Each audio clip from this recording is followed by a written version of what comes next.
താലി eternal wedding collections by Chungath jewellery. ഇതെല്ലാം എന്റെ കല്യാണത്തിന് വാങ്ങിയതാ. വാവ്, ഇതെവിടുന്നാ? MV Chacko golden diamonds Angamaly. MLA cup 2K23 sevens football ടൂർണമെന്റിന് അങ്കമാലിയിൽ തുടക്കമായി.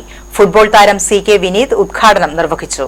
യുവാക്കളിൽ കായികക്ഷമതയും കായിക സംസ്കാരവും വളർത്തിയെടുക്കുവാനും ലഹരിക്കെതിരായ പ്രതിരോധം തീർക്കുവാനുമായി അങ്കമാലി നിയോജക മണ്ഡലത്തിൽ വിവിധയിടങ്ങളിലായിട്ടുള്ള കായിക പരിപാടികൾ സംഘടിപ്പിക്കുന്നതിന്റെ ആദ്യഘട്ടമെന്ന നിലയിലാണ് MLA കപ്പ് 2K23 എന്ന ഫുട്ബോൾ ടൂർണമെന്റ് സംഘടിപ്പിച്ചത്. റോജി എം ജോൺ MLA അധ്യക്ഷത വഹിച്ചു.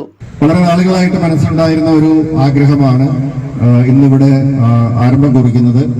ഇന്ന് നമ്മുടെ സമൂഹത്തിൽ പ്രത്യേകിച്ച് യുവജനങ്ങളുടെ ഇടയിൽ ഉള്ള നിരവധിയായിട്ടുള്ള വിപത്തുകൾ, ലഹരി പോലുള്ള സാമൂഹിക തിന്മകൾക്ക് എതിരായിട്ടുള്ള ഏറ്റവും വലിയൊരു പ്രതിരോധം സ്പോർട്സ് ആണ് എന്നുള്ള ഒരു ചിന്ത ഞങ്ങൾക്കൊക്കെ ഉണ്ട്. അത് പല വേദികളിൽ ഞങ്ങൾ പങ്കുവച്ചിട്ടുണ്ട്.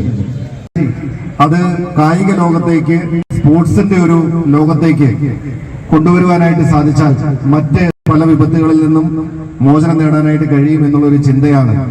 നമുക്ക് സ്പോർട്സിന് കൂടുതൽ പ്രാധാന്യം കൊടുക്കണം, അതിനാവശ്യമായിട്ടുള്ള പ്രോത്സാഹനം നൽകണം എന്നുള്ളൊരു ചിന്ത കടന്നു വന്നതും നമ്മുടെ നിയോജകമണ്ഡലത്തിൽ നിരവധിയായിട്ടുള്ള ഫുട്ബോൾ കോർട്ടുകളും അതുപോലെ തന്നെ കളിസ്ഥലങ്ങളും ഒക്കെ ഡെവലപ്പ് ചെയ്തെടുക്കാനുള്ള ഒരു ശ്രമം നടത്തിക്കൊണ്ടിരിക്കുന്നത്. അതിന്റെ ഭാഗമായിട്ടാണ് ഈ MLA കപ്പ് ഇവിടെ സംഘടിപ്പിച്ചിരിക്കുന്നത്. ഇതിന്റെ ആദ്യ പടി മാത്രമാണ്. നമ്മൾ മറ്റ് സ്പോർട്സ് ഇനങ്ങളും നിശ്ചിത കാലയളവിൽ നമുക്ക് സാധിക്കുമെങ്കിൽ വോളിബോളും അതുപോലെ തന്നെ വടംവലിയും ക്രിക്കറ്റും ഒക്കെയായി വരുന്ന ആളുകളിൽ നമ്മുടെ നിയോജകമണ്ഡലത്തിൽ വ്യത്യസ്തങ്ങളായിട്ടുള്ള സ്പോർട്സ് ആക്ടിവിറ്റീസ് നമുക്ക് സംഘടിപ്പിക്കണം എന്നുള്ള ഒരു ലക്ഷ്യത്തിലാണ്. അതിന്റെ ആദ്യ പടിയാണ് ഈ sevens football tournament. Angamaly saint Joseph school ഗ്രൗണ്ടിൽ നടന്ന ആദ്യ ദിന മത്സരത്തിൽ 6 മത്സരങ്ങളിലായി 12 ടീമുകൾ മാറ്റുരച്ചു.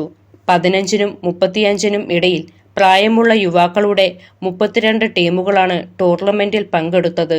ഡിസംബർ 21-നാണ് ടൂർണമെന്റിന്റെ ഫൈനൽ നടക്കുന്നത്. ചടങ്ങിൽ നഗരസഭാ chairman Mathew Thomas, vice chairperson Reetha Paul, ഗ്രാമപഞ്ചായത്ത് പ്രസിഡന്റുമാരായ Lathika Sasikumar, Wilson Koikkara, Shaijan Thottappally, basilica rector father Jimmy Poochakkattil, Andu Maveli, Sebi Kidangan, Biju Kaniyamkudi, KP Ayyappan, PV Sajeevan, Bastin T Parakkal, Lissy Poly, Rosily Thomas, Shiny Martin, Mini Thomas, Rins Jose തുടങ്ങിയവർ പങ്കെടുത്തു.